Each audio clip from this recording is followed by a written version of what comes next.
up, everyone? Welcome back to Mile Higher Podcast, episode 37. We're your hosts, Kendall and Josh. We are.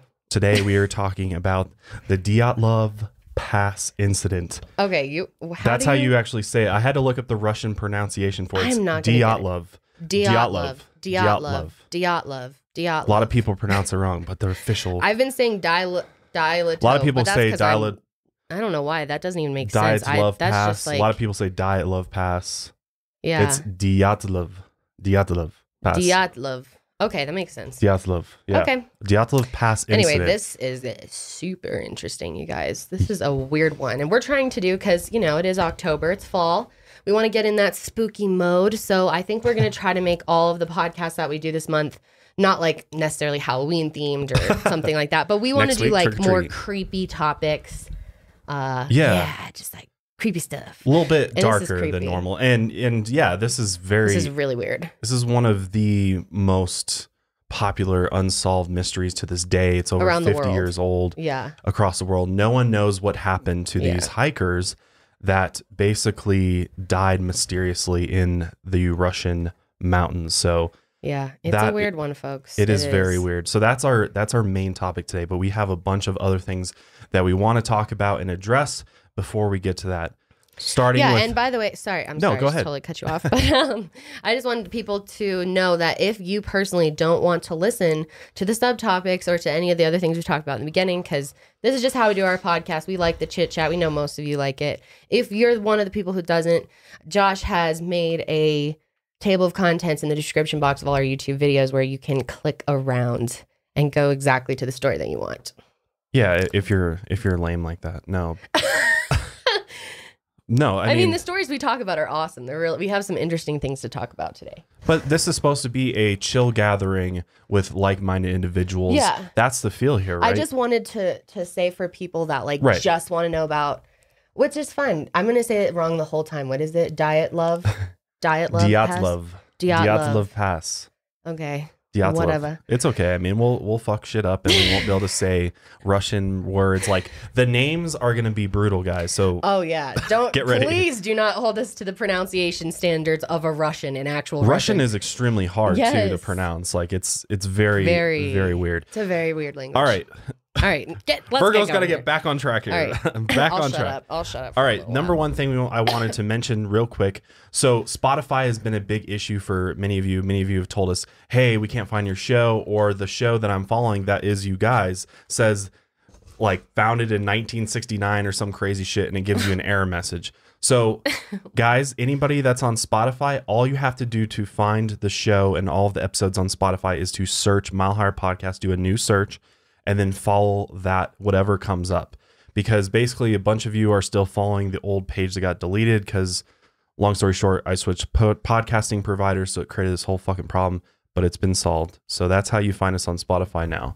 So we are on there. We are on Spotify. Dig a little bit. You just have to do a search. That's all you have to do. Do a new search. You'll find us. Follow us on Spotify, which we're on SoundCloud too. So you can always listen to us there. And iTunes. And pretty much everywhere else. All right. Skipping along here. Second thing, we have merch, guys. If you haven't checked out the merch store, a lot of you have, which has been awesome. We've been super happy with the response and the feedback. You guys are digging the designs. We've been having so much fun ever since the shop launched, just like seeing what people are buying, like which designs. Because if you guys haven't seen our shop yet, Josh, it's full credit to Josh. He worked so hard on this to the point where he was working every night until like midnight later. It's really seriously, all day, all night. I was like, you're insane. I would never do that. But he built this whole website. It's extremely well done. The quality of the items is so much better. We have complete control of our shop. And not only that, Josh made so many designs that are so cool. Really They're cool like stuff. all real. Sadie's here with us. You guys ever She's going to migrate between our laps. We wanted to have her in the middle for just one or two more podcasts till we move into the studio. But my baby. But yeah, guys, there's a lot of different stuff on there. I would appreciate you if you at least go check it out. Right now, because of how great the launch is, where you have bumped up the discount to 20% off using code LAUNCH, which the site is milehighermerch.com. And that is valid until Halloween. Yep. So 20% off, guys. And we ship worldwide. And yeah, there's And tons there's of cool everything. stuff. I'm wearing a Stickers, design right hats. now, Make America Woke Again. There's so tons many of options. stuff though. It's really crazy. Yeah, this is one of them. If you're into space, UFO, aliens, astrology, I mean, there's literally everything that we talk about or make videos about. There's true crime, there's something fun. some true crime merch on there, and I just designed a bunch of stickers, which will be coming to the store in the next 2 weeks, and they're really cool. I'm excited to have you add them to your laptop. All right. Anyways, let's go. On to the next thing. On to the next. Make sure you guys check out Hemp Bombs for that premium CBD. We have loved our new partnership with them, and it seems like a lot of you guys are already seeing the difference. This is very high quality stuff. Better bang for your buck for sure. And one side note. Yes. We did have I personally had at least 3 people say, why are you working with Hemp Bombs? Because they have synthetic CBD. Someone even left us a 1-star review on iTunes saying that we were sellouts because we were promoting something with synthetically like human made CBD. I don't know where this got started or why this was said, but it is 100% not synthetic CBD. That is really weird. I've never even heard of synthetic CBD. Yeah, it's out there and it's fucking illegal. So I don't know. Well, this is not. We verified with the company. They have a ton of information on their website of how they make their products. It's 100% pure CBD. Extracted from hemp. It is excellent, you guys. It is excellent. If you have any type of pain, I really suggest the Freeze Bomb stuff. Yeah, that stuff works really good for you. I've gone aches, through 3 or 4 pains, bottles. joints, sore joints, things like that. Yeah, it's really good. I've been trying to convince my dad, who's never tried a cannabis product or CBD product in his life, to try it. He thinks he's going to get addicted to heroin or yeah, something. he doesn't understand it. So I've been trying to inform him that this is totally legal, and Yeah. And the older generation just kind of has this stigma about it, and they think that just because it's associated with marijuana that it's somehow this dangerous drug or something crazy like that. So yeah, it's not. It's legal. You can ship worldwide as well. So, everywhere, I think, besides New Zealand. I think unfortunately they don't ship to New Zealand, but but everywhere else pretty much. The code is Mile Higher for 20% off for you guys. Yep. So definitely check that out. Moving on. On to the next. So we want to obviously thank all of our patrons, all you guys on there. There's still a bunch of you that are supporting us through Patreon. We really do appreciate it. It's literally funded the whole podcast studio project, which I think we're a few weeks out. We just got the sign. It's fucking dope. Oh, it's awesome. We got the room pretty much ready. Got furniture coming. So we'll be in that new space hopefully in, I think, 2 weeks maybe is what I'm shooting for. By the end of the month is my goal. Get in there. So awesome. And so hopefully have some really exciting guests coming before the end of this year. But thank you guys so much for all the support, love. We really do appreciate it. All right, let's get into the first order of business we wanted to briefly talk about, because this has been a really big deal. And yeah, it's a big deal. I'm sure all of you have heard of. Maybe not. Well, especially if you're an international listener. But even then, people. I'm sure, at least through Twitter, things like that, if you're active on social media, you might have heard of it. But yeah, so we have this thing called the Supreme Court, and there's this guy named Brett Kavanaugh who was just sworn in this week. So the thing about the Supreme Court that makes it different than any other position is that it's a lifetime appointment. So you're on there until you're ready to be off. How old is Ruth Bader Ginsburg? She's been on there for so long. You can be on there for decades. She's like, bitch, I ain't going It's a anywhere. life appointment. So it's a really big deal to swear someone in as a Supreme Court justice, because it's really going to affect, outcomes of Supreme Court cases. Right. So Brett Kavanaugh has been accused of sexually assaulting a woman. 2 women have come forward, actually. One of them, the more well-known one, I don't even know if the other came out. I don't think so. Her name was Dr. Ford, and she testified in court.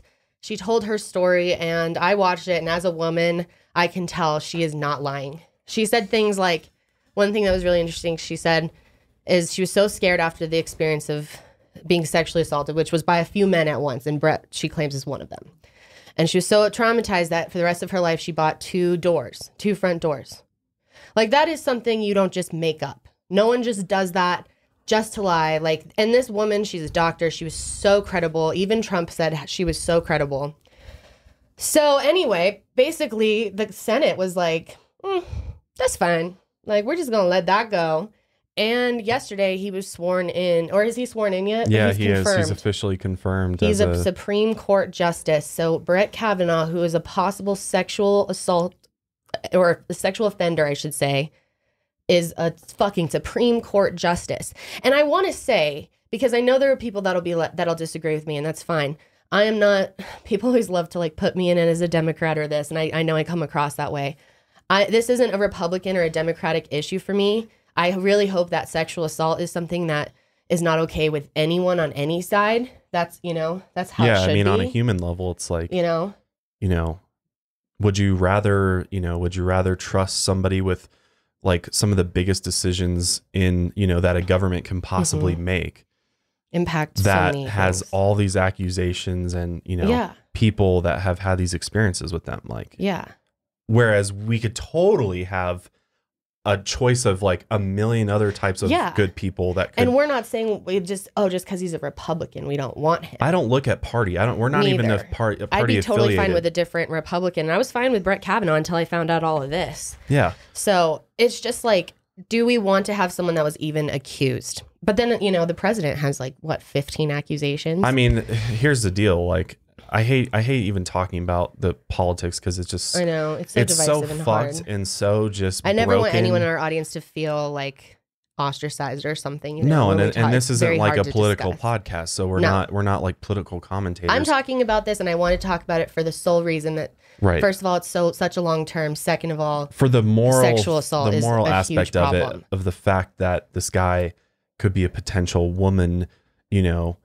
sexual predator. Who knows what he could be? We don't know. And the fact that there are these things swirling around him and he just got pushed through like nobody gave a shit is like pretty alarming.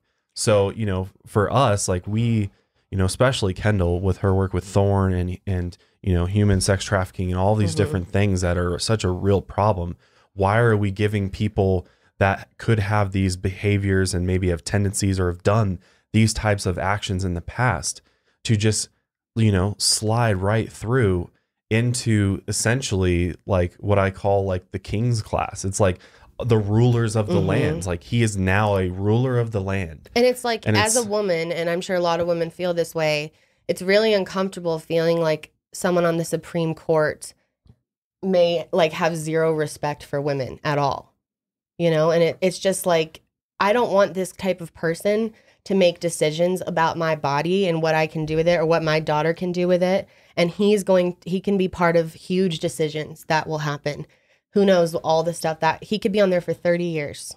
Yeah. I mean, he could be on there for longer even. So yeah, it's pretty disappointing. It is. It's very disappointing. I'm like really angry at my government, my entire government, all of them, literally. John McCain is the only one I seem to really like left. Everybody is like lacks integrity these days. Other than Bernie.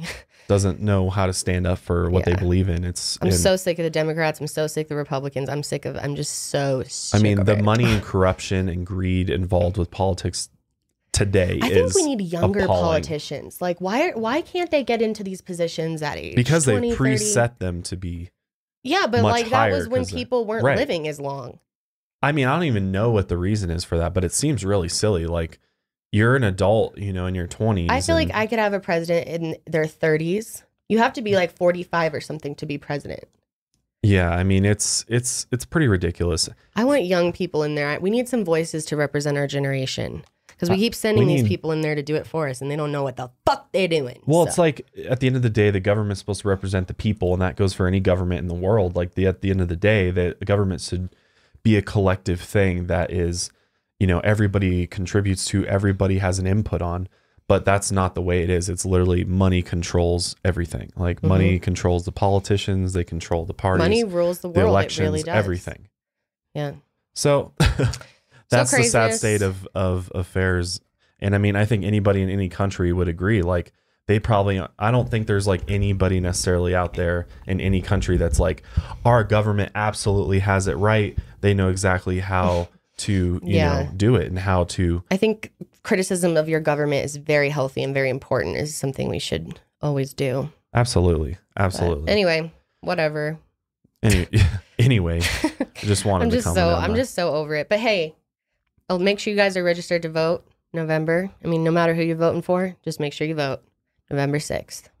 Yeah, I mean, just stand up for what you believe in. I mean, we all believe in shit. So I think a lot of people are going to come out this year and say, bitch. Bitch. we can make the world whatever we want to make it. That's the thing, is like we can do it if we all work together. But that's so hard. We're so divisive right now too. Got a skeptic over here. I get like, people get mad if I even say the word Donald Trump. Like in my Amanda Knox video, I showed this clip of Donald Trump talking about the Amanda Knox case. And it was actually a great clip. He was being really helpful to the family, and he was offering to help. And he was like talking about how she's been treating. It was a good clip. I didn't say anything bad about him. I called him Donnie Trump because I just think it's funny to call people little names. And I played and this girl went crazy on me. Like, stick to politics, or stick to crime, Kendall. This is not even political. It's a clip. Like, if we're at the point where I can't show someone a clip of someone that I didn't vote for, like, dude, we're never going to get anywhere. We really need to start respecting each other and being more open-minded. Yeah, we're headed towards the self-destruct option. Being open-minded is so healthy for yourself, too. Listening to someone else's idea and being able to sit there and say, I've never thought of that. I don't know if I agree with that, but that's interesting. Like, how many people can do that? It's hard. Yeah, I mean, at the end of the day, like, you got to look at yourself in the mirror and be like, how open-minded am I? Is there anything that I hold bias towards? Is there anything that, I judge that I don't know about, that I don't necessarily know the truth about? Right. I've been really trying hard to listen more to people with an opposing viewpoint of me, and not just listening to them and waiting for them to shut up so I can say what I believe, but really listening to them and thinking about it and putting myself in other people's shoes. And seeing, why people think the way they do is very interesting. Well, yeah. I mean, once you understand like people's thought, processes and patterns, you might actually start to understand how they came to the conclusions they did, like how they got to these realizations of what the reality is to make you think this. It's your state of reality. It's literally like everybody's got their own state of reality, and we all are on different levels. And we've somehow convinced ourselves that if you're not on the same reality or the same page or whatever you want to call it, I can't associate with you or like be your friend or talk to you or be civil with you, not be rude or, So bad. It's on both sides, as Trump would say. But for real, it is bad on both sides. Anyway, can we get going on this though? What's next? What's next? What's the next on the plate? Another issue that was sort of resolved, or I guess justice was finally served. Yes. But I wanted to thank HelloFresh real quick for sponsoring today's episode. We've teamed up with HelloFresh, and they're offering everyone in our audience a total of $60 off. That's $20 off each of your first 3 boxes. All you got to do is go to HelloFresh.com/milehigher60 and use the code milehigher60. HelloFresh makes eating deliciously part of your week routine every week. Spend less time meal planning and grocery shopping each week and get that time back to do more of what you love. Cooking is convenient because they send you all the meals with the ingredients pre-measured for you, and they give you a simple direction card. So it's very quick, 10 or 20, 30 minutes to make a meal with them. Mm-hmm. So definitely check them out. An account is easy to get started with and to manage. You have the ability to choose your delivery date and also pause deliveries when you want to. You know what's one thing that I love about HelloFresh is that you don't have, like, when you go to the grocery store and you get ingredients for something, normally you end up with way too much of like the ingredients and it goes bad. Like if you get rosemary, how often do you use rosemary? So you use it once and then the whole rest of the thing goes bad. HelloFresh is just going to send you exactly what you need for that meal. So there's no waste. And I really like that about it. That's just one thing that I personally It's revolutionary. So make sure you're using it for a while. We have actually been using it. I mean, we don't even grocery shop because all the groceries come exactly what we need for that meal. So it's very convenient. But again, all you got to do is go to HelloFresh.com/milehigher60 and use the code milehigher60 to get a total of $60 off or $20 off each of your first 3 boxes. All right. I just wanted to briefly talk about this because, we did an episode a few weeks back about the criminal justice system and just how, unfair things are and how justice isn't being served. Well, we did get a little bit of justice this past week because Chicago police officer Jason Van Dyke was found guilty of second-degree murder in the case of Laquan McDonald. And if you guys don't remember that was that video of his basically killing by this police officer was all over the internet. And if you haven't seen it, I mean, it's, viewer discretion advised for sure. Can you remind me exactly? I'm like I know the case, I know the name, but Yeah. So so basically, here I can tell you basically what happened. So, basically, there's a grainy police video which shows Officer Van Dyke firing at Laquan McDonald because he apparently looked like he was lunging at him with a knife.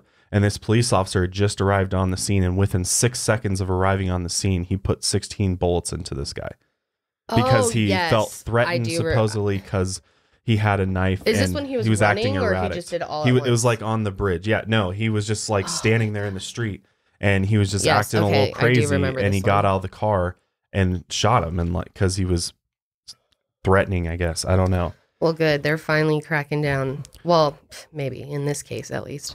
Well, I mean, it's any justice is better than none. So you got to celebrate the little. You got to be held accountable, right? Anybody that can go around taking human life should be accountable for doing that for sure, and it should be justified in the sense of the law, And this police shooting was absolutely not, a justified police shooting. From my experience, from people that I know that work in law enforcement.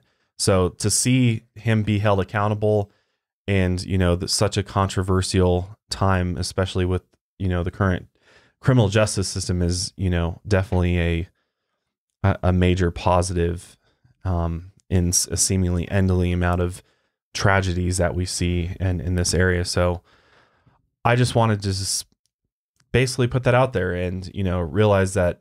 And show that, maybe we can see improvements in the criminal justice system. Maybe we're already starting to see some improvements. I hope so, man. Because it's sad. I mean, if you didn't listen to our episode on that, you should definitely listen to it, because we go and, we talk about how it's a broken system and how a lot of people are in prison that shouldn't be. So I don't know. Do you have any other thoughts on that? No, I'm just glad finally some justice. It's probably awesome for his family. Yeah, I mean, well, that's at the end of the day. It's like it's on video. Like everybody knows exactly what happened, and it looks like their son was straight up murdered. Like he was straight up murdered. Right. So obviously, if your son is murdered, you want to get justice for him. So that was a good piece of news, I guess. I got more interesting, possibly bad things coming, but. But sorry, got to get another sponsor out real quick. Skillshare is an online learning community with more than 20,000 classes in design photo. Premium membership gives you unlimited access so you can improve your skills, unlock new opportunities, and do the work you love. It's basically an online program where you can learn about photography, editing, filming, all types of different things. It's videos, and basically the first 500 people to use the promo link in the description will get 2 months free to try it out. I've used it in the past for looking at learning how to do drone footage, things like that. So it's really useful. Again, the first 500 people to sign up will receive a 2-month free trial. All you got to do is go to skl.sh/milehire4 to start your trial now. All right, here's another interesting thing that happened this week. Sorry, I had a couple different things I wanted to go through just because they were really interesting. Okay. So, do you know what DARPA is? No. So DARPA is the basically like military research arm of the Pentagon. And they released a report this week that basically says they are creating technology in order to be used to genetically modify crops with insects. But this technology could be converted into a dangerous and illegal bioweapon. Huh. So how does it work? So essentially they're genetically engineer these insects to supposedly basically do things to the crops. Like here, basically they'll infect the plants with a virus, a genetically engineered virus. Why would they want to do that? Because it's going to help make it more effective as far as like spraying fertilizer, things like that. They're like doing it through insects. They're going to have the insects carry these chemicals and things like that, as opposed to flying over them and spraying them. Well, that's the thing. I mean, that sounds kind of gross. Yeah. Like this bug injected chemicals into your apple. Ew. Yeah. I mean, I don't understand how exactly it's going to work. The main thing I'm interested with this is the fact that it can be weaponized. All right. So the government or the military could have the capability to harness it, some sort of like bioweapon, and attach it to insects, and then have the insects potentially become a really dangerous, lethal weapon. Like, can you imagine if like a bunch of flies swarmed through and everybody just dropped dead because it was carrying like that is like some my type of worst gas on nightmare. it or something? Oh my God. I would never want to die by bugs. Like, that would be the worst way I mean, to what die. if they sent like little Thanks for adding that thought to my head, because I hadn't had that end of the world theory in my head yet, and now I do. Thanks. Well, if you know, if there's Don't even ever talk a about spiders either. world Fuck that. takeover, maybe they'll be using these bioweaponized insects. Ew. Interesting. Oh, wait, we have another topic. Yes. I want to talk about this. Okay. Because I learned about this too. This is so weird. So they're trying right now to make a huge elevator that can take you up to space. And basically this thing, they like had like a fake picture of what it would look like. And it basically was like the Earth, and then this like giant cord or rope or whatever going all the way up to space with like a little thing with little pods for people to be all in it. Yeah, they're like these specialized cars. Yeah. They're going to basically like build a track like up this thing all the way into space. Hopefully by the year 2050. And China wants to build one as soon as 2045. Basically, I mean, this sounds like an insane Imagine feat. that. It's 22,000 miles to Imagine get to in space. the future if your grandchildren are talking to you, they're like, you know what, Grandma, I've made the decision to move to space, but I'll be back a lot because there's an elevator. How fucking cool would that be, though? I hope Really I hope I'm cool. around to see that. I want to go on the space elevator. It's got to be so expensive, like, though. Can you imagine like, you know, pay a fee and then you like go get in line, then all of a sudden you're like fucking rocketed off like 22,000 What miles if it into became space? so normal that one day there was these things like all over like amusement parks, like the Tower of Doom type thing, but like elevator from space elevator ride where Get literally in the space, it drops, it goes all the way up and then it drops you from space. Oh my God. But that's so cool though. It's I mean, really cool if that looking. actually becomes a reality. You guys should try to type in, or Josh can overlay a picture of what it's supposed to look like because it looks really cool. It does look really cool. I was like mind blown just by the little picture. They're like, it'll only cost $10 billion. Who's got that kind of money? I do. Elon? I got a bank account at 10, what is Elon it, billion? Musk? Oh yeah, chump change. Yeah, but I'm really excited for the coming years in space exploration and everything else. Everything is like ramping up space wise, and it's such an interesting time to be alive because yeah, I'm telling you, like for sure. I'm telling you, I mean, aliens are definitely going to become a part of our reality soon. I think, like for reals. Mm. And you know, maybe we'll have these space elevators up to other alien spaceships and stuff. Oh my gosh, that'd be so to like cool. visit them, and who knows? There's all kinds of possibilities. All right, so almost ready for Dyatlov Pass incident. That's not right. It is- Dyatlova? You changed it. No, I didn't. It's Dyatlova. Or Dyatlov. Sorry, Dyatlov. Oh, Jesus, I was like, this is gonna Lava? kill me. I know. This is gonna fucking kill me. Sorry in advance. All right. All right. Before we start, though, I just wanted to thank our last sponsor, Quip, which we love Quip. We use it all the time. It is definitely the best electric toothbrush that we've probably ever used for a variety of reasons. One being that it's very cheap and it is extremely good quality, and it's got the timer built in, perfect sonic pulses the entire 2 minutes that they recommend brushing.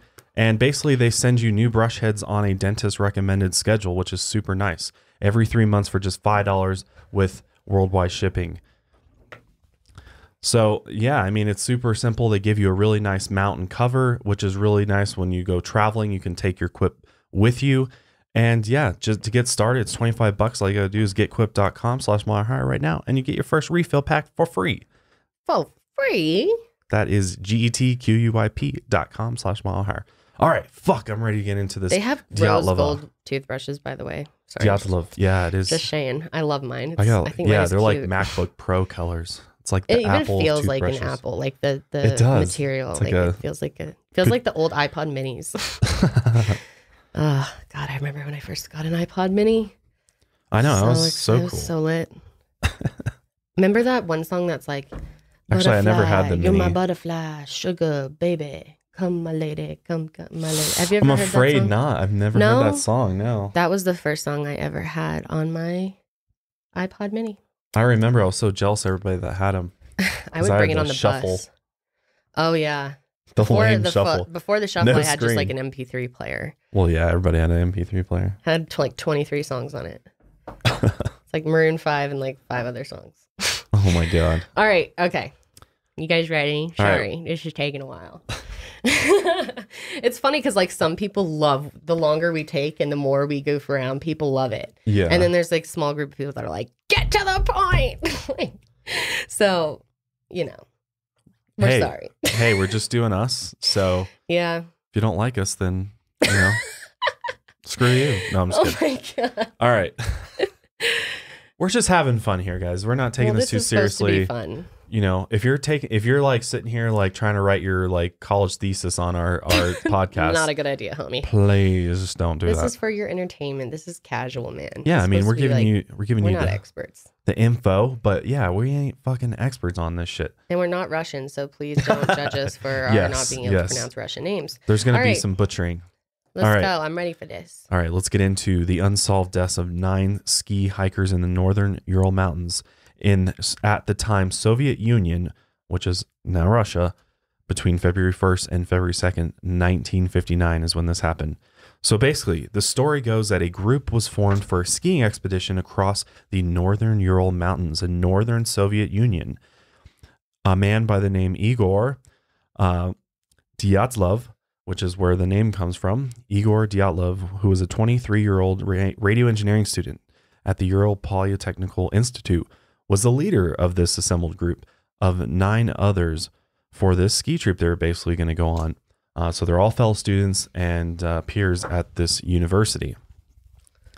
All the students were graduate students, and they were taking a break from their studies, so they decided to take a trip to the summit of Mount Oraton, which seemed like the perfect vacation. They were all considered to be hardy, fit, and competent hikers. The trip to the summit should have been well within their abilities. So these guys are experienced. This was not like, randoms. First hike ever. We're going to do the crazy killer hike. Some people do that. There is actually just somebody on in Rocky Mountain National Park that went missing on, I think, Long's Peak, I want to say.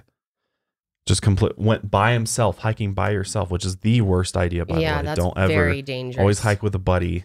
Extremely dangerous. One of my friends used to always hike by herself, and it would freak me the fuck out. She's People, like, this is how I get peace, though. I need to be alone, which like I get, but like, dude, what if you fall? Or get attacked by something. Or like that one guy that got stuck in that crevice, and he was there had to cut his arm off. Yeah, he had to cut his own arm off.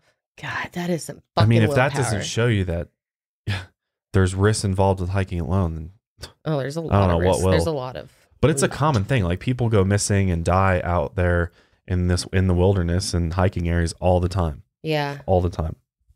So this particular group of Russian young men and women were all experienced hikers. So they were actually trying to do this so that they could get a highest hiking certification, which is available in the Soviet Union. The goal of the expedition was to reach Oraton, a mountain which is 10 kilometers or 6.2 miles north of the site of the actual incident, which we'll talk about.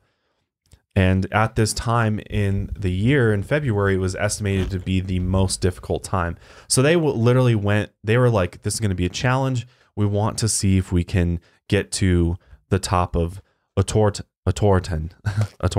Yeah, that's probably how you pronounce it. But so being comfortable with their hike ahead, the group documented their trip with their cameras. Oraton?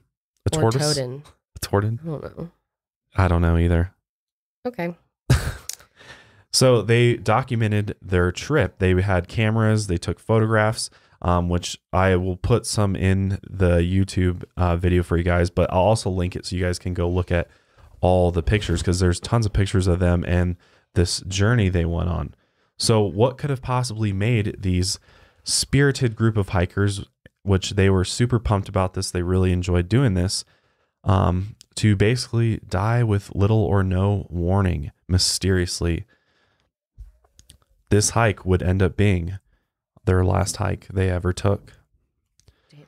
So the expedition begins. The group arrives by train at Videl, a town at the center of the northern province of Sverdlovsk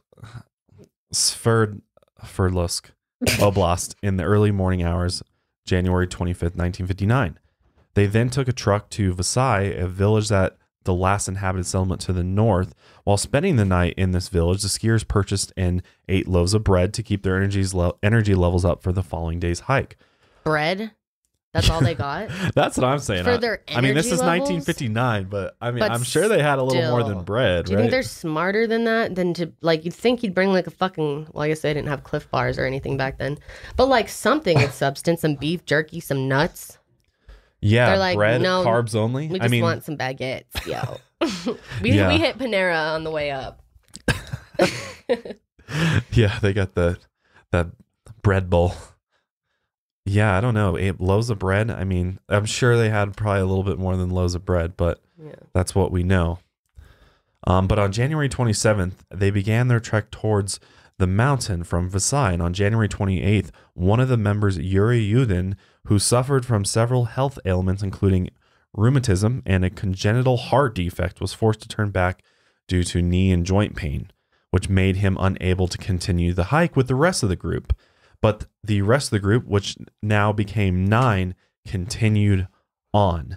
So this guy is the only one surviving from this group of friends. Diaries and cameras, which was found around their last campsite, made it possible to track the route up to the day preceding the incident. So we know a lot about like what happened literally up to maybe even the moment that, something happens to them. On January 31st, the group arrived at the edge of a highland area and began to prepare for climbing. In a wooded valley, they stored away a surplus of food and equipment that would be used for the trip back. The following day, February 1st, the hikers started to move through the pass. It seems they planned to get over the pass and make camp for the next night on the opposite side, but because of worsening weather conditions, snowstorms, and decreasing visibility, they lost their direction and deviated west up towards the top of Kholat Sakal, which is another mountain. When they realized that this was a bad move, the group decided to stop and set up camp there on the slope of the mountain, rather than moving about a mile downhill to a forested area, which would have offered much better shelter and safety for the group. So this is definitely like, as you're going to see, is things are going to start kind of making logical sense to you. For one, if you're hiking up to a very, very tall mountain, and the weather, and you're in this time of year where there's frequent snowstorms and things like that, and it's really not safe to camp out on the side, literally on the side of the top of the mountain, essentially, as opposed to going back to tree line where you can be protected from the wind. So that was their first mistake, is they decided to, instead of kind of go backwards and down the hill, but just to be safe, they're like, we'll just pitch our tent here and we'll see if we can, make it through all right. What's interesting is that this mountain that they camped on is known by the local Mansi tribe as the Mountain of the Dead. Oh, geez. Well, which the reason it has this name is because there has been other events that have occurred where people have died. I believe a plane crash, things like that around this mountain. So obviously they, associate some type of maybe evil spirit or there's something, up with this area of the mountain. So or the odd mountain how there's itself. like all these places in the world where there seems to be like all these accidents and like unexplained things. Yeah. Like they must all be the same thing, Yeah. It's so weird. So the camp, so this camp that they made on the side of the slope would be the group's last camp on their journey. Dyatlov had previously said the team expected to be back in contact with everybody on February 12th. But he also said that the group might take longer than expected because it wasn't until around the 20th of February that the alarm was raised. So this is several weeks later before, anybody was like, oh shit, they never came back. We haven't heard from them. What happened to this group? So That's when their college actually sent rescue groups consisting of students and teachers. And then later the Army and police got involved with planes and helicopters in order to start the search and rescue operation because they haven't heard from them for fucking 2 weeks. Yeah. Obviously, you're going to be like, where are they? You know, something happened to them. They're supposed to be, you know, in contact with us by now. So on February 26th, the rescuers and searchers found the group's abandoned and badly damaged tent on the mountain. On the 26th, guys, they were last basically heard of, seen February 2nd, February 1st. So that is quite a while, a couple weeks. But one of the students that had been searching, Mikhail Sherevin, said that the tent was half torn down and covered with snow. It was empty and all the group's belongings and shoes had been left behind. And one of the most confusing actions was the cutting of their tent and leaving of important items. The tent was cut open. That's the weirdest part about inside. That is so odd. So if it was cut open from the inside, then either they were trying to get into it really quickly as opposed to going through like a zipper or something, or they were trying to get out. Well, if it was really cut quickly from the inside. Oh, whoa, sorry. Whoa, sorry, whoa. sorry. I just, sorry, homies. I like kicked the whole table. I got really excited. Wait, now I lost my train of thought. I got scared for a second that everything was going to fall off. No, you were saying about the tent. Yeah, it was cut from the inside, so it wasn't them going into it from the outside. Yeah, duh. I'm saying that to myself. Okay, but yeah, that makes sense. So what would make, you know, these guys so frightened that they would just, you know, instead of simply just opening the tent normally, why would they cut it from the inside? Yeah. Like, what were they trying to escape from? What's going on with that? And then why would you do that and then also leave behind all your like cold weather gear and other materials and goods inside the tent? Also, like if you're going to like leave, then why wouldn't you take that with you? So in February in the Ural Mountains, which is where they were, the average, it has an average temperature of negative 16.6 degrees Celsius, which is 2.1 degrees Fahrenheit below the freezing point. Jackets, gloves, pants, and other warm clothing were left behind, as well as navigation supplies such as compasses. The tent, they also found inside the tent 3 axes and 2 finished knives for basic camping practices such as wood cutting. Even with the items that could be used as weapons, the hikers still fled the tent in a panic. So why it, you know, why would they leave? Why would you leave the tent? So something would be in the tent. Yeah, well, obviously it was in a rush if they didn't have their weapons. It was like right. You would think like if there was like an animal or something, they would at least like grab out of anything you're gonna fucking grab. Like you're gonna grab at least a weapon, you know? Yeah. Huh.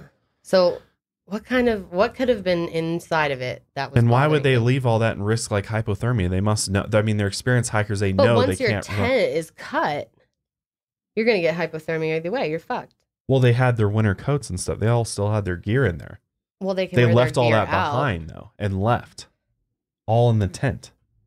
Yeah, that's weird. It's very bizarre. Not only that, but there were 8 or 9 sets of footprints left by people who were wearing only socks, a single shoe, or so they definitely even left in a rush. Barefoot. Sorry, I keep jumping in. This is so interesting. Can you get this animal behind us under control? Sorry. If you didn't know, we have our dogs in here, and sometimes they're acting crazy. Hey, don't apologize to them. They fucking love my dogs. He wants to come Everyone up here. is so happy when they're in my videos. He's freaking out because he can't be up here with us. We can't do this every time. Yeah, this is why this wasn't a good idea. Anyways. So based on investigations of the tent, researchers know that the hikers left nearly all their belongings behind, including cold weather gear. And when their bodies were finally located, rescue teams soon discovered that 5 of them were nearly naked, wearing merely basically underwear and in a few cases socks too. So why would you run out without any of your gear with you to keep you warm? Because you're going to obviously get hypothermia. Right. They clearly were scared. Something happened. In the tent happened. It seems like. That's so weird. Or maybe something happened there. They I were don't know. stuck in the tent. I'm trying to think. Why? Because why? Obviously something had to have happened that they would have left that stuff behind, because they clearly know that they can't go very long out here in February in the top of a huge mountain. It wasn't thought out. It's not like they planned this trek to leave. There's definitely something that happened. They just ran. So crazy. But some people believe that the reason for this lack of clothing on the victims was because they suffered from paradoxical undressing, which occurs in cases of lethal hypothermia. Sufferers feel as though their bodies are succumbing to a blaze of heat when in fact the nerves in their blood vessels are suffering from paralysis, which leads to vasodilation, giving the sufferer a sense of intense heat. Basically like you're on fire. Wow. That when you're having paradoxical... I did not know that. Yeah. This paradoxical undressing. Yeah. You literally feel like you're on fire. So they ripped all their clothes off. Oh my God. Because like my other thought is like, yeah, like maybe they, I don't know. Yeah. Maybe the hole in the tent. I don't know. It still doesn't make sense though. Why would they would do that? I mean, that's one guess. But a disturbing discovery was made of as more corpses began to be found within the snow. The 4 other hikers were found nearly completely clothed upon investigation of the photographs taken by the students. It was discovered that these hikers had confiscated the clothes of their deceased companions.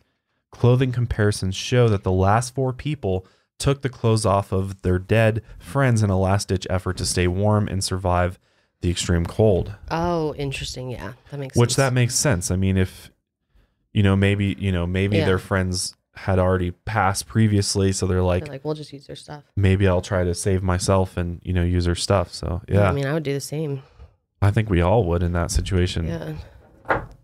But once search parties started discovering the bodies of the hikers, they found that each person had inconsistent injuries. Different people suffered different injuries, though all were potentially running away from the same unknown threat. See, that's what's so weird about this whole thing is the fact that they all have different injuries. That is so and it's strange. really, really bizarre injuries. Yeah, they are. And adds to this whole mystery and why this is, you will see why this is unsolved. Mm-hmm. But the first 2 members of the group that were discovered were both of the Uris, and they were the victims found closest to the tent. Their hands were brutalized severely. They resembled bloody masses. A tree near their bodies revealed chunks of human flesh embedded in the cracks in the bark. Ew. That's fucking crazy too. Like, seriously, that must have been really happen? bad that if that's how they're describing it. It's almost like something picked them up and slammed their bodies into the tree. How could you even do that? Maybe they were hugging it or like what? How can your chunks of their flesh? That is weird. But what's weird about it is like there was branches cut high, like up into the tree. So it definitely looked like somebody was either like trying to break branches down or they were trying to climb up the tree. And they fell. And maybe they fell or like, but then it's like, why, what are they running up the tree for? Like if you're running away from your tent, then why are you also running up a tree? And they were literally found. See, and that's what makes this so weird because there is a theory, we're going to get into it, that there was a fire inside the tent and that smoke, they like couldn't see the exit of the tent. They got panicked and cut their tent. But then like none of these, it doesn't make sense with the rest of the story. Because it's like, okay, once you're out, then you're not going to go run and climb up a tree. You're not going to go do all this other weird stuff that we'll read. They have all these weird injuries. So that's what's so weird about this. It's all so inconsistent and it's hard to, like one theory might make sense for like one set of them as as far as like where they were found and their injuries. But then you go like look at a totally different group and you're like, whoa, but that doesn't make any sense for them. Like, like as you'll see, like it'll be completely different. It'll like ruin a theory. It's so weird. So shortly after these, the 2 Uris were found, they found Igor, which was the group's leader. And he was found lying on his back with his jacket unbuttoned and both of his hands clenched tightly to his chest. His face was covered with minor abrasions.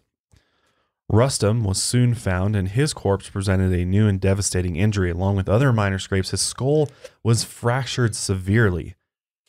A 6-centimeter fracture split the left side of his head, and despite this injury, experts at the time and believe that they all still died from hypothermia as opposed to these injuries they obtained. So they believe all of them did? Yes. Interesting. Zenaida was found to have suffered many injuries to her face, but her hands took the brunt of the damage. Abrasions and frostbite ravaged the girl's hands and other this is so crazy. body parts. Yeah, which you can actually go see all of the crime scene photos or all of the photos of them they all look like they're like frozen. They're like, but yeah, you can definitely go see all the pictures and stuff. It's pretty wild, man. But yeah, we're not going to overlay them. So if you want to go, yeah, find I'll put the link for you guys. So if you want to go look at all the photos, because it is pretty interesting and it will help you understand this story a lot better.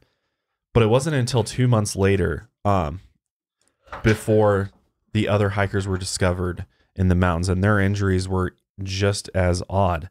Nikolai was discovered well dressed under layers of snow, but his skull had been bashed in. His jaw and skull suffered severe fractures. And what's most peculiar is that there is no outside damage. The severe injuries on the inside could not be easily identified via basic observation of the body. Which is so weird too. It's like there was no like outward damage, but yet there were like internal damage was like appalling. It was like they had been crushed internally, but outwardly it was not, visible. That is weird. Yeah, it's very weird. And then the injuries on Alexander and Simon, I think is how you say it, were even stranger. Semyon. Also, Simon. I forget this girl's name, I believe, I'm sorry. Simon was missing his eyes and the soft tissues near the ocular area. Ew, dude. See, that's what's so weird about this. Missing the eyes. See, that adds so much mystery to this. Yeah, I mean, it's... Why don't they all have their eyes missing? Right. It's like... It's very weird. That is so fucking sick. It's absolutely crazy. I know. And his skull also showed a wide wound, and his chest was so compressed that it spread and broke his ribs. Oh, Alexander ew. was missing soft tissues near his eyes and on his skull, along with an open wound in the skull behind his ear. But the most shocking discovery was made when our rescuers found the body of Ludmila. That's probably not how you say her name, but Ludmila. Yeah, she was discovered with all soft tissues missing from most of her face. Both of her eyes were missing, and her nose had been completely crushed. Her mouth was positioned. Her eyes were missing. Mm-hmm. So a few of them had missing eyes. Yep, and it was also found that her tongue had been removed from her body. Fucking like what? Completely, like the back of her mouth was like completely removed. Ugh, I'm gonna throw up. That is so gross. What the fuck? And to this day, I mean, part of this mystery is that experts still have no idea why each of the body and the injuries sustained are so drastically different. It seems like it would have to be done by like another human, because if it was like an animal or something, it would have just eaten them. It would have mauled them, eaten, like it wouldn't have like picked out their eyes. Like, oh, I just fancy eyes only. Yeah. Why would it, unless it was like, so a lot of people say like, oh, it was just like maybe like birds or something, scavengers that just come and they feast upon the like fleshiest parts of the body, which is possible. Who knows what's out there? I mean, your eyeballs are the fleshiest part of your body. Yeah. So, God. I have crystals I'm playing with. Josh doesn't like when I make noise. We're like trying to record a podcast and there's like banging. I didn't know they could hear it. I got some new crystals. I'm checking them out. So so maybe it was scavengers, but it is very weird that, multiple persons' eyes are gone and there's no like clear indications that they were attacked by animals. Like, and what you brought up a good point. Like, if it was animals or scavengers, why would they just choose like the tongue and then the eyes, Yeah, the tongue. I definitely don't believe it. It's like, all right, open your mouth. It's not like that's like a huge meal for anything. I just want to get in here and get the tongue. It's like a nice little appetizer. Like, that's weird. So it makes you think human, but like what human is out there? Yeah, well, that's what's so crazy about it. And what the medical examiners find is very, very interesting. From missing tongues to cranial fractures, it was easy to view what had happened to these individuals. However, no matter what happened externally, the cause of death was always ruled hypothermia. Yes, many of the individuals did suffer frostbite and hypothermia, but that may not have been the immediate cause of death for all of them. That's what I was saying. Like, they all could have had hypothermia before something else happened. But that doesn't to them. mean, how do they know exactly, like, That's that what was killed what them. actually ended their life? Well, I think they have ways of determining that, because like in a lot of cases they're like, oh, it was drowning, it was suffocation, it was this, even though there are all other things. It seems like the coroners are able to figure out what exactly killed them, but that doesn't make a lot of sense.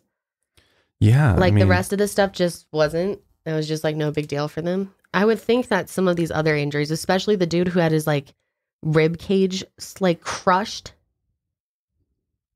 yeah. I don't know how you just say, well, must have been hypothermia. Yeah. I mean, what? I think sometimes they kind of do go like the easier route. What's going to be the most convincing for people, you know, because that's the thing. They don't know. They can't. They don't know what killed them. So they have to give an answer though. Like the families and people are like, most logical. Most logical. Like, what's the most people likely love to scenario? talk about. They feel very, very smart when they tell you about what is it, Optum's razor or something. Do you know what it is? Optum's razor. You've never heard of that? It's not ringing a bell to say right that now. to me. Sorry, I'm trying to remember. So yeah, I don't know. It's this is so interesting.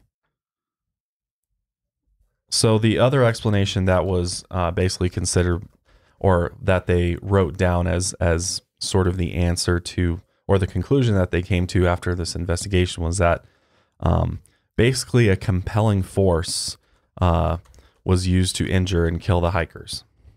But that's all it said. It's Occam's. Sorry, I'm saying this right. Or Occam's razor, and it's basically the simplest answer is usually correct. Yeah. No, people I've heard that. love to use that as like a definitive thing, like when there's theories where there is something that is more likely, but the other scenarios are possible. People love to come in and be like, well, blah blah blah, according to Optum's razor or whatever.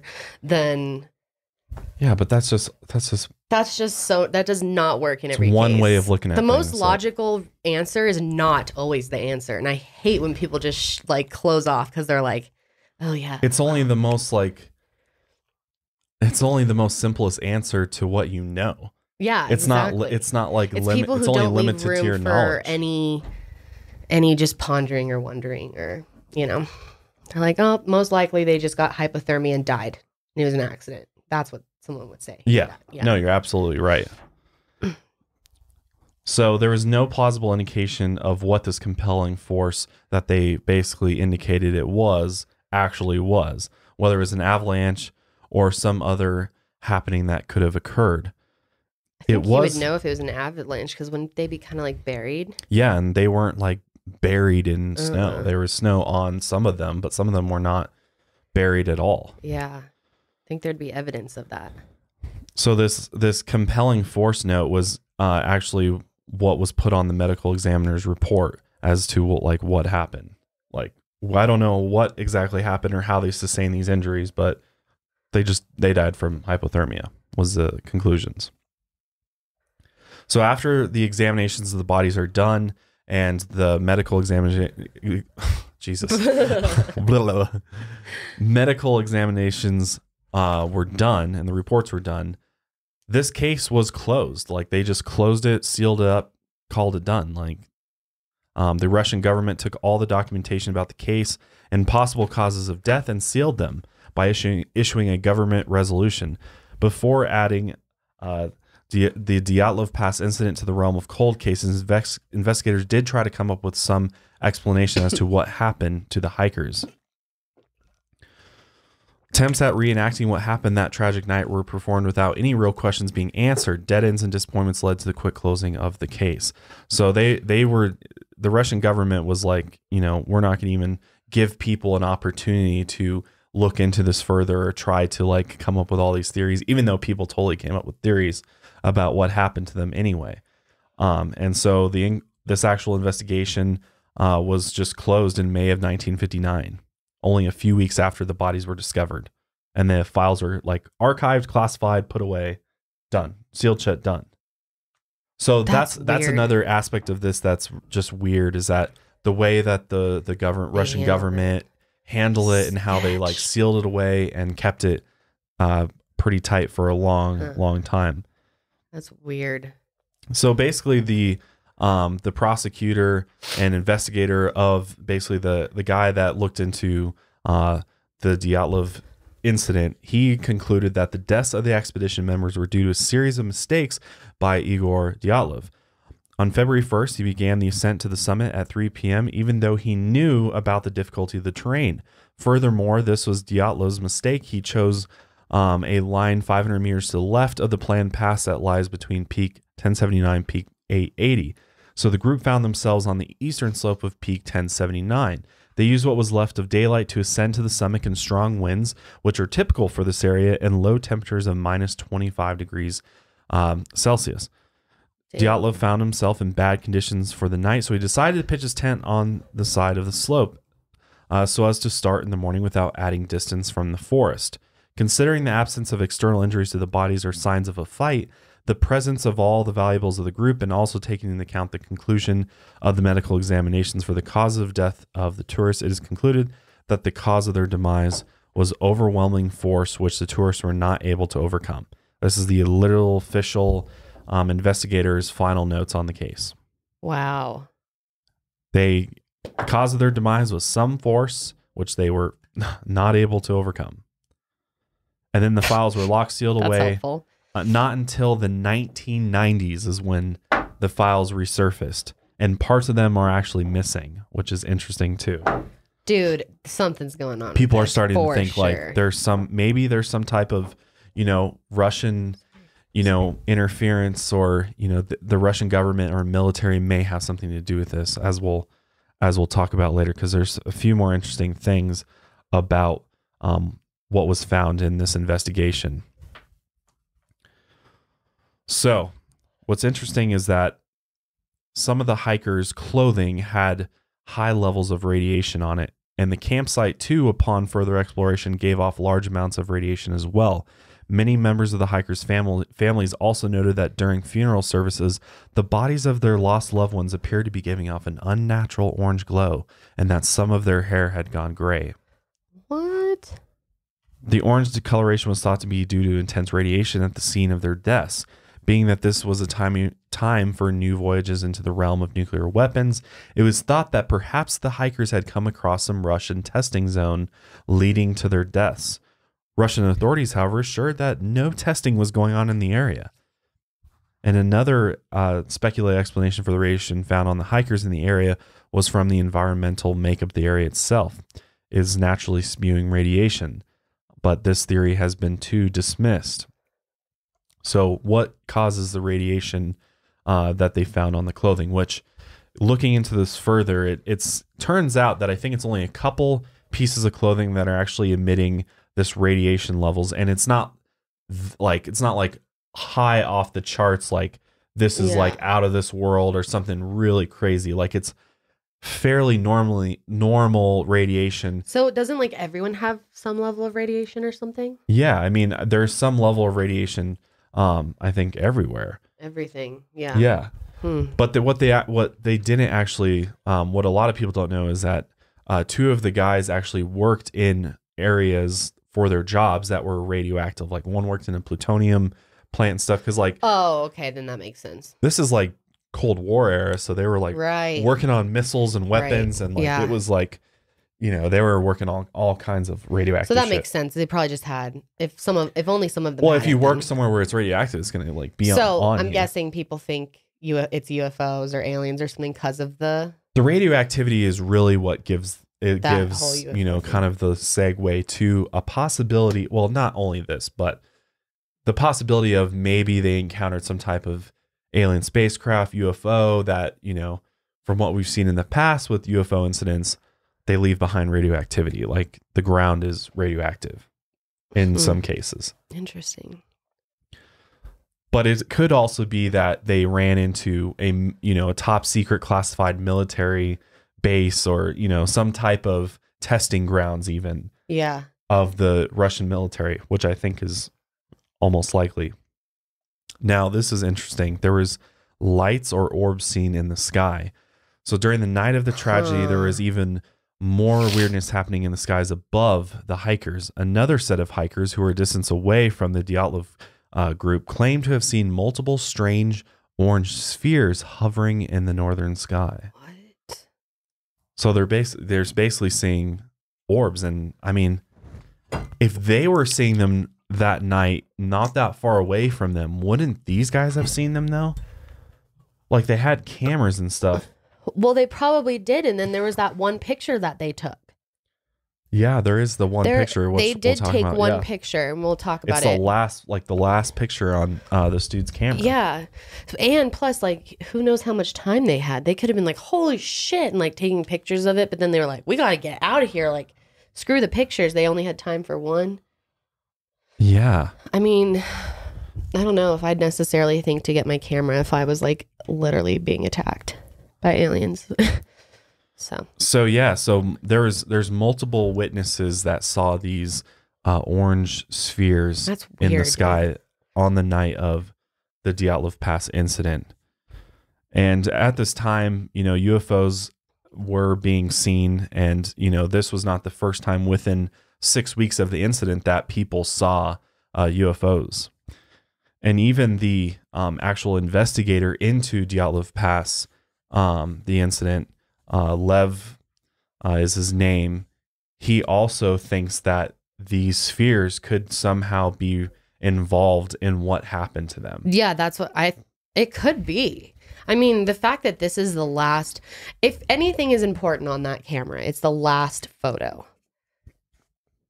And the last photo that they took, can I describe this? Yeah. Is it looks like out of focus, which I'm sure they didn't have the greatest camera, and it was cold as shit, so I'm sure it wasn't working that great either. But you can see like it looks almost like a fire burning on the left, and then you can see like an orb.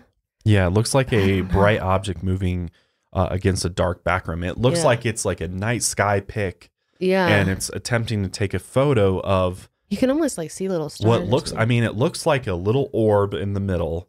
And then there's this like light that is, it looks like it's sweeping across the background. It kind of looks like a picture of like the inner part of the camera. Like it was pressed with the lens cap on or something like that. Because that could like, be, yeah. You notice how this is in the exact center? Yeah. Like that could be the viewfinder or something. Yeah, maybe they did. Well, what a lot of people have actually said about this and kind of have tried to debunk this picture, which they they have in a lot of ways.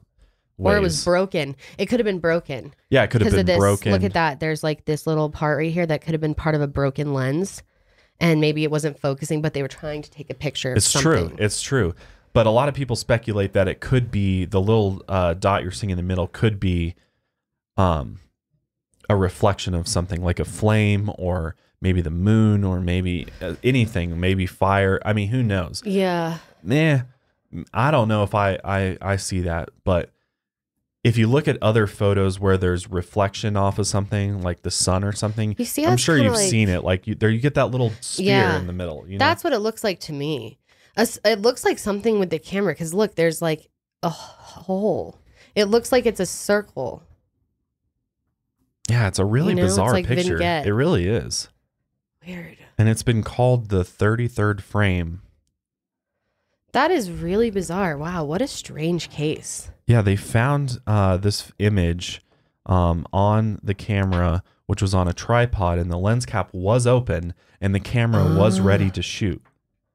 Oh, and it didn't have a broken lens or anything? And according to the people that found it, they said that it looked like they had actually sat there for a time and actually like set up the tripod and the camera before they made their escape from the tent. What? So it was like set up inside the tent. So what were they setting up the camera in order to capture? What the fuck? Why did they like leave? Why would you set up the camera?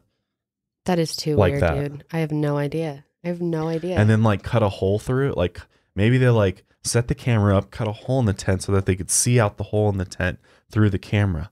There's a theory for you. Are we going to get to the theory where they could have cooked something? Yeah, I mean, we could talk about it right now. Yeah. You want to explain that? Yeah, sure. There's a theory also that it's probably, you should say that this is kind of, a lot of people believe this theory. It's the most logical. It's one of the most logical ones. It makes sense up until a certain point then. And then it's like, but then all the other shit is really weird. But then the injuries there's don't make basically a sense. theory that they had some type of like, what, hot dog cooker? No. They had a stove in there. They actually a little stove thing. They had a stove that is built into the tent. It was like a custom stove that one of them built that was built into the that would attach to the tent, like had a little exhaust out the side of the tent, so you can burn it inside to keep them warm. Okay. So what they do you think it was, that, like a grill, like a George Foreman grill in there? Yeah, so they weren't cooking on it? No, it's like for heat. Oh, I thought they were like making hot dogs. Yeah, they're just on the side of the mountain, like whipping up mac and cheese. Like, well, what were they eating then? Bread? Yeah, dude. Fucking bread only, man. But they make sure they're warm. Anyway, people think that maybe it caught fire and that there was so much smoke in the tent they couldn't see, couldn't find the exit, and they cut a hole to get out. So I think that's a really interesting theory. The stove malfunctioned, started smoking, and the smoke filled the tent, and it filled the tent so quickly that they freaked out that they couldn't like get out of the tent or see the zipper maybe, and so they just like slashed a hole in the tent in order to vent the smoke out. And then it would make sense if they then realized, fuck, we're screwed, we don't have a tent, we need to like go get help.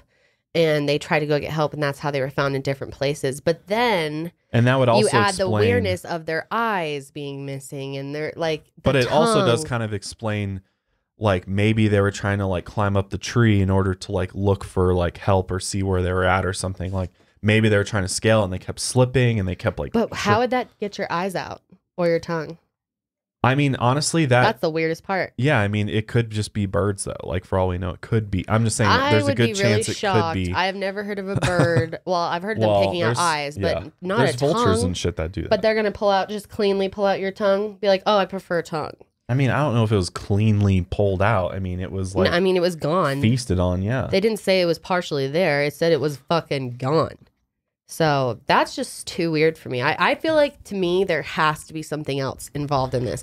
Maybe it was natural causes at first, or maybe someone who wanted to attack them, dude, went up to the thing outside, the exhaust thingy, and like blocked it or put something in it so that it like smoked them out. And then they like, once they ran, this person like went crazy. Maybe it was just a serial killer. He just fucking killed them. Yeah. I mean, there are like weird people out in like mountains and stuff, but like I don't think anyone was living here. But maybe someone followed them and wanted to do like a big. I mean, they were massacre. way up there though. Like if you look at a map of it, they were way the fuck. Like there would be nothing up there is the thing. But like that would make sense because like if someone saw someone else getting their eyes cut out, they would like climb a tree to get away, or they would like try to run away. Maybe two of the guys that were found somewhere else were running away. Well, that's what's so weird about it is like some of them, the people that they found later were actually like down in a ravine. Like it looked like they had maybe fallen into a ravine and like had this like shelter built up and like, and also there was the fire under the tree like area where they were initially so maybe they found. Escaped from something. What's so weird is like, despite how bizarre the tent thing is, it does not explain what happened after they left the tent. And the fact that one group of them went an opposite way, then another group went down and were found and died in the shelter with all those wounds, like they had been. Was there anyone that didn't have any wounds at all? They all had wounds of some sort. Because I was thinking like maybe one of them was a serial killer, but that doesn't make sense why he would die and like why he would have wounds as well. So weird. They were. And that's the thing. And the medical examiner said that many of their injuries would have had to have had some type of force that a human could not cause. Because that's the thing too, is like maybe they did it to each other. Maybe they just like one theory that's out there that I'm like bullshit is like they like ate a bunch of shrooms or like drugs or something, and then they like attacked each other or they like had a conflict or something. That's like a theory that's out there that maybe they're just all tripping out, so they all started acting. Which is like, come on, like. I'm sorry. Would you really be that extreme and you go to a side of a mountain to like have your trip and, you know. And you would carve your friend's tongue and eye out? I'm sorry. There is not a drug that can make you high enough to do that. Unless they were doing like bath salts or something. And like, this was the 50s. I highly doubt it. And plus, wouldn't they be able to see something in their system? They did like autopsies and tests on them. I'm sure they checked to see if they were drunk. They probably did toxicology reports on them. Yeah, and I've seen some reports that said that they were intoxicated. Yeah, I did. I saw that too. But what's weird is they only found like, I don't know though, like how accurate is that though? What is that? And I haven't seen the toxicology reports. Like I don't know. They could have been just sure. drinking beers. They did find a flask. They found a flask, so they did have alcohol, but it wasn't like enough for like everybody. That one to get just smashed. And also like it's been a couple weeks since they've been, since they've passed. Like how are they like they're still able to do toxicology reports on like people found like that far away and like in those conditions like. Well, it just depends. It totally depends on the type of drug that you're looking for. Some of them like exit the body. Some of them stay after you're dead. Some of them I think stay if you're cold as well. If you're like frozen, drugs can stay in your body better. But it stays in your hair the longest, I believe. They can still, but maybe back then they weren't able to check for that kind of thing. I just don't think like most of the drugs, like if you were going to like have a group, like a dude's trip, or no, there's a girl here too, right? Yeah. If you're going to have a, friendship trip up to the mountain to do a drug trip, you're probably doing like, it's not like they're going to go all up there and do like heroin or something fucking crazy. They probably were doing like mushrooms or acid or something. Well, that's the theory drugs. Is mushrooms. Yeah. Okay. So mushrooms. I'm sorry. Like basically. But you cannot take enough mushrooms that would make you want to gouge your friend's eyes out. That seems like such bullshit. Yeah, and you wouldn't do something as stupid as what they did, or like if you would like take your clothes off and get naked and run around because I'm on mushrooms. Like that's not how mushrooms are. So and shit, you'd have to take a lot for like because the whole idea is like maybe they like in the village they were in before they set out they like met with a shaman or something that had like some psychedelics or something maybe. Yeah, well, if a shaman gave it to them, they probably had a beautiful experience and they probably didn't want to kill each other and die. It just doesn't make sense. Well, that's the thing too is like maybe so like the way that I've looked at it too is like maybe some of the deaths are like accidental. Let's just consider like say that some of them died just from the natural causes, hypothermia, succumbed to the cold because their tent got fucked up and then they don't have a stove anymore because maybe there was an issue with that. And so they, started freaking out and started like frantically looking for help because they're, starting to get hypothermia and that's starting to like shut you down. Like, I don't think any of us like, I mean, maybe there's somebody out there that's had hypothermia, but we don't know what that's like. And to imagine. But we all do know the feeling of like being really cold. So imagine that, but so much worse. But way worse to where you're like, to where you almost make that's weird. Where you get hot I've because never you're heard that of that. cold. Yeah. I've never heard of that. That's so weird. So, because the whole thing is like the 4 that were really fucked up that had like the head injuries and like the tongue and the eyes and everything, they were found in an area with like lots of rocks apparently. So maybe they had fallen over like a ledge onto these rocks, and that's how they got their skull fucked up. And sounds like if this all is these really injuries, their eyes maybe got like. What did these people have the worst luck ever? This almost sounds like a Final Destination movie. Like first these people die, and then these people die, and then these people die, and then these ones have bad luck too and fall off a cliff. Like really, they all had tragic accidents? Because if you're going to assume that any of these things were an accident, you have to say that all of them happened to have accidents through whatever time, right? Yeah. And they were in different places, so they would all have to have different accidents. That's what's so weird about it is their injuries are extremely different. Accidents. The locations of their bodies are different, and it's like it almost seems like maybe some died earlier than others. Like maybe the 2 that were first found died first. Yeah, I bet the ones at the campsite died first. Because it was clear that some of them took clothing off of the other deceased other bodies. But it's like, wouldn't you be extra cautious? Why would you walk and like fall off and jump into a rock thing? And that's the thing too, is apparently according to the investigators, the footprints around the area did not show any signs of like distress or somebody like running away. Like the prints weren't really deep in the snow. No. It was pretty shallow.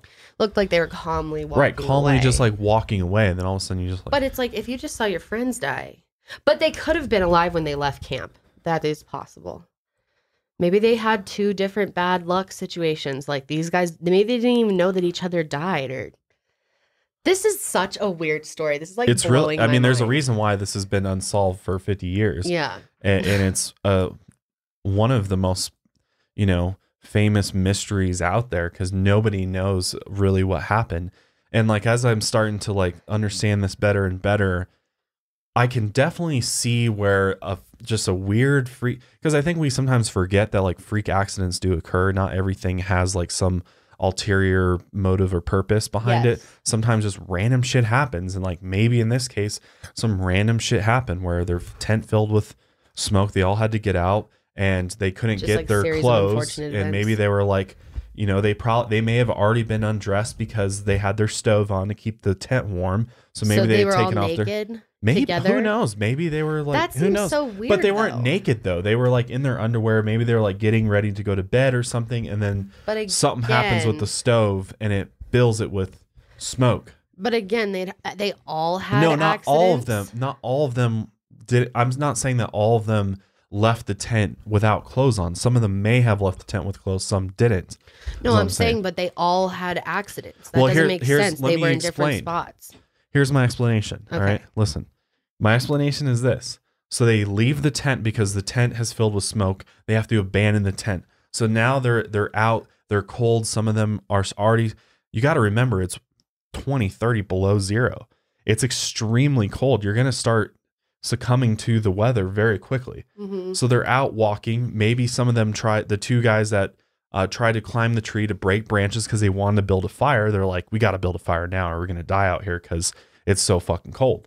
So that's why they're seen like frantically scraping their hands against the tree to pull the fucking branches off so they can build a fire. That's why there was indications of a fire at the foot of the tree. But I mean, they were found there though. Why did they find there? Why didn't they survive if they were able to build a fire? And how did they all die? Yeah. And then why did the others like continue walking off farther away? And why was someone's rib crushed so much that they were separated and their head bashed in? That doesn't make sense. And people will always, a lot of people say it's just, oh, well, they fell. That's how they sustained the like major fractures, injuries, the like, or the compelling force, that the unknown compelling force is what they say, which could be, you could fall off an area of even like 10 feet onto some rocks and really fuck yourself up. Like you could have some bad injuries like that. So that could be possible. But just the magnitude and the different areas of injury. And again, I'll link the website, but you can actually see like the autopsy reports and see like they had abrasions everywhere, like all over them, which is so weird. Like you think if you fall, even if you fall into like some fucking rocks, like you might have a couple places there. It was like all over. Like it really seems like something attacked them. It really seems like some unknown force maybe even attacked them. And so this could what even about go, like a cryptid? Is there any type of like the Yeti? A Yeti, right? Duh. Which a lot of people just let. So that's like Yeti. Bigfoot of the Arctic. Yeah, there's a Russian Yeti. A Yeti. Which so wouldn't the Yeti just like fucking eat your whole body though, not just like take the tongue? I think they'd be like, rah, rah. I'd imagine a Yeti isn't very like conservative. Well, I mean, who knows? I mean, we don't know Maybe the intelligence of these like, Yetis. Ew, this is gross. And I mean, I feel like, how would the Yeti like run in there, like fuck everything up, and then run out with leaving no trace? It would have like a footprint. There'd be like a sign of a struggle and a fight, and there'd be blood everywhere. Like if it was an animal, there would be too. Right, there'd be a bloodbath there. There'd be blood all over the place. Wild. It's really wild. It's really wild, and I'm telling you, after you see the pictures, you'll be like, "What?" I don't even want to see them. Some of them look gross. like they were like, after they died, they were like rolled over and like a perfect, like rolled over so that it looked like, you know, they were like politely laying them to rest, like as opposed to just leaving them in all these like, you know, other unnatural positions. Yeah, just Google oh my God, I'm already forgetting how to pronounce it. Dyatlov Pass. Dyatlov Pass. Oh, jeez. Yeah.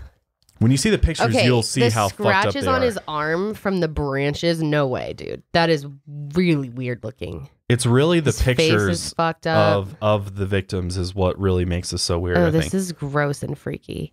So this is the one probably missing their tongue. What? I think it was a female that lost her tongue. Ew, wait, what the fuck is that? No eye socket. Yeah, no eyes. That's a human? Yeah, that's one of them. How long was she dead? Couple weeks. Jeez, that is gross. And the reason why is because they were in the snow. So being in snow, like starts decomposing you because you're moist, you're like wet. So the right. decomposition process once you're deceased starts Well, very quickly. some of them had their bodies look like way more intact. Right, but they weren't the ones that were actually in the snow, like entrenched in the snow. I see. Oh my God. Geez, some of these are freaky, dude. It's like almost like out of a horror movie. Oh my God. They actually made a movie based on this called Devil's Pass.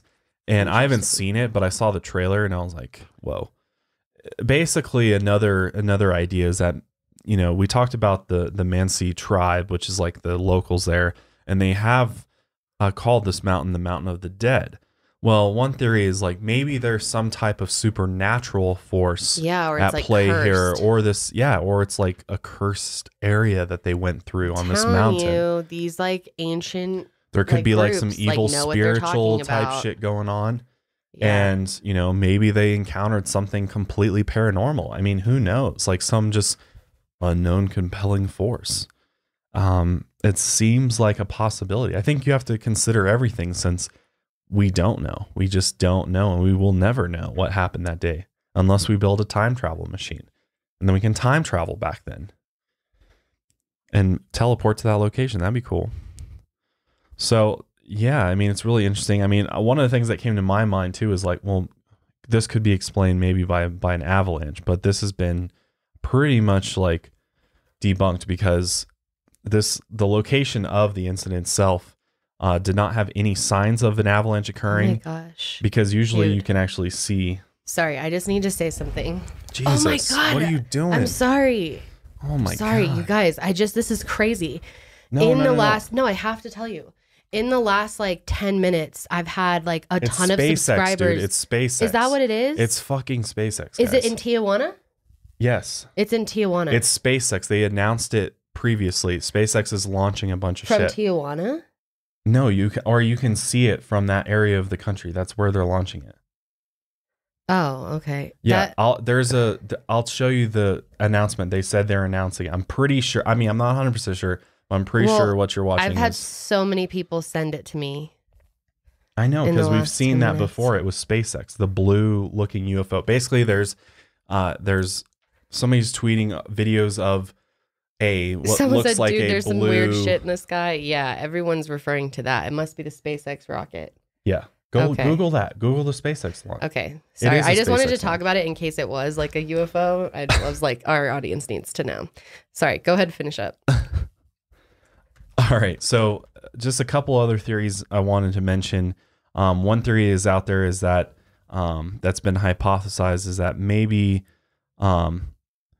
the wind around this mountain created a Kármán vortex street, which can be produced infrasound capable of inducing panic attacks in humans. According to this theory, the infrasound generated by the wind as it passed over the top of the mountains was responsible for causing physical discomfort and mental distress in the hikers. And they were driven to leave because panic just struck them all of a sudden. So I don't know.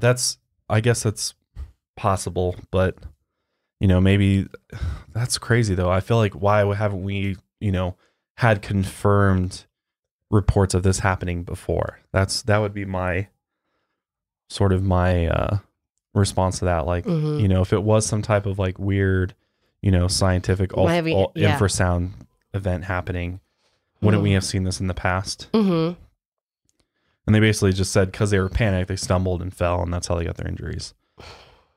Another thing that, one of the other theories that I think could be very possible and would make sense is that they were doing military tests. The Soviet Union's military was possibly testing rockets or some type of, you know, weapon, which would have been the orange spheres that they had seen in the sky. Like, it's totally possible that, you know, just like this, like you see these, you know, blue spheres or whatever flying in the sky. Everybody's like, oh my God, UFO, whatever. Yeah. But then, you know, there's a logical explanation for it. And just because we've never seen that before, we automatically jump to, it's got to be alien. It's got to be like a UFO or something, versus the military's got some shit, man. And they did then too. They had some rockets that it could have totally been these spheres. Wow. So maybe, you know, this was a training area. Maybe there was like some hidden military mines or something in this training area. And maybe they like What if they came across like some mines or something? Why would they cut the tent? None of this makes sense. Yeah, right. Then you look at the tent and you're like, what happened to the tent, though? There's always an element of this that like ruins every theory. Like just when you think you've like figured it out, it's like, oh, but no, because of this. I want to know what you guys think about this for sure. It's really bizarre. It's really fucking bizarre. I mean, I don't even know. I think there could be some other element to this that we will never know. And is totally unknown, maybe paranormal. I don't necessarily think, aliens were involved with this. I think it's probably more likely that military might have been involved with this, because if you remember, like, they shut and closed this case quickly. The Russian government classified the files. Files are missing. They really don't want to talk about this. Even the guy investigating it is like, yeah, there's some sketchy shit going on. Come on, they don't do that for no reason. When the government's trying to hide something, it's for a reason. And they classify it and don't talk about it. They don't, like, this has never been like revisited in like any official capacity. And, they just hoped everybody would forget about it. But here we are talking about it 50 years later. And it's so requested. This topic has been requested so many times. I'm so glad I learned about Pass it. incident. Wild. It is wild. It's very interesting. And I all these stories of like people mysteriously going missing or just, dying in the wilderness is just very interesting, because especially when there's no signs of animal attacks or things like that, and they just are either gone, like when we talked about in the Missing 411 podcast. I really love this topic. I find it really interesting. Yeah. Because this happens a lot. It is weird when people go missing or die out in nature because there's no witnesses. It's so different than a crime happening in a city or even a suburb. Yeah. Yeah. Like, who the fuck knows who was out there? That's the thing, is like, I think there's just so much stuff we don't know. Like, we don't even know who's out there. We don't, like, anybody can go anywhere and like so many question marks hide away somewhere, or like, we already know the military and the governments, and they have secret bases everywhere and inside of mountains, and I mean, who fucking knows? Like, who knows where they have stuff and where they have training areas, or possibly areas that could kill you, or who knows, like, or you could be abducted. I mean, it's the possibilities are endless. For real. The conspiracies are endless. For this one, for real. Yeah, I mean, I'm really curious to see what you guys think happened to them. Because, I mean, the only other thing that people said was maybe, local tribesmen of the Mansi attacked them. But they're known to be peaceful. And again, there is no and it still doesn't make sense evidence for the of anybody approaching the tent. Yeah, weird. It makes no sense. It literally is baffling and has no answers. So I guess you can take it for what it is, and and let us know your thoughts for sure in the comments below. Definitely. But yeah, I mean, thank you guys for joining us for episode, what are we now? 37? Dyatlov Pass incident. We've got some more interesting episodes coming your way. I'm pretty excited about get into some more spooky, more sinister, dark stuff, I think. So yeah, leave us some comments with suggestions if you guys have any that you want us to do this month for October. Yes. And I'm excited too for guests in the future, because it'll be nice to get some other perspectives and some other voices on the podcast. People that have really interesting things to say. Really interesting stories, or know some shit. So that will be super fun. But yeah, thank you guys for joining us today. If you enjoyed this episode, we appreciate it if you subscribe on YouTube or iTunes, or leave us a rating or review. We really do appreciate it. Help support us. Check out the merch. We want you guys to have a great day or night, no matter where you are. Yes. And we will see you next time. Stay safe and stay woke. See you guys next time.